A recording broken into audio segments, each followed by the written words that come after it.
এক ছাত্র পরীক্ষা হলে কলম ভেঙে ফেলেছিল। সবাই ভেবেছিল সে আর লিখতে পারবে না, কিন্তু সে পেন্সিল ধার করে পরীক্ষা শেষ করলো, অতঃপর প্রথম হলো। জীবনে যেভাবে হোক হার মানা যাবে না। একটা গাছ যখন ছোট চারা ছিল তখন সবাই গাছটাকে মারার চেষ্টা করলো, তবুও সে দাঁড়িয়ে রইল। অতঃপর বিশাল গাছ হয়ে উঠলো আর সবাইকে ছায়া দিতে লাগলো। কেউ ঠেকাতে পারে না যদি তোমার ভিতরে শক্তি থাকে। একটি ঘর বহু বছর অন্ধকারে ছিল।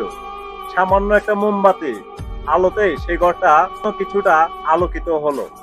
অল্প আলোয় অনেক অন্ধকার দূর করতে পারে। তেমনি ছোট্ট চেষ্টা অনেক পরিবর্তন আনতে পারে। নদীকে অনেকবার থামাতে চেয়েছিল, কিন্তু নদী থামেনি। সে নিজের পথ বানিয়ে চলছে, থেকেছে সমুদ্রের দিকে। কষ্টই হোক বা বাধা, গন্তব্য কখনো কাউকে ঠেকাতে পারে না।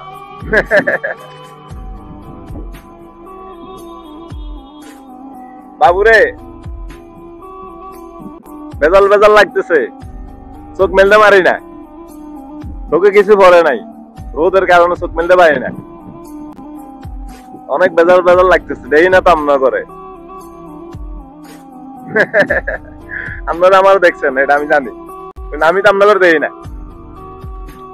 আপনারা ওই বেজাল্লা জায়গা যায়েন না, বেজাল্লা জায়গা গেলে আর কেউ কিছু লেখালেখি করেন। আমি ভাই লেখালেখি আবার করতে পারি না, আমলাই যাবো।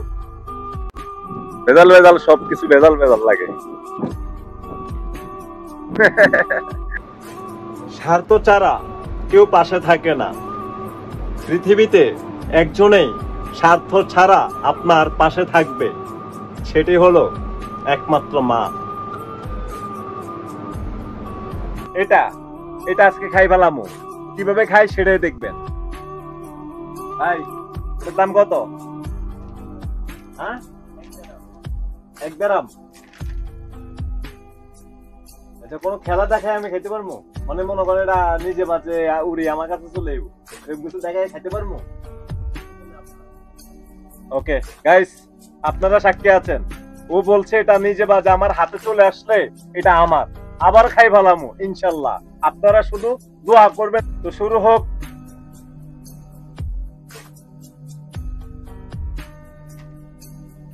কি বুঝলেন কমেন্টে অবশ্যই জানান।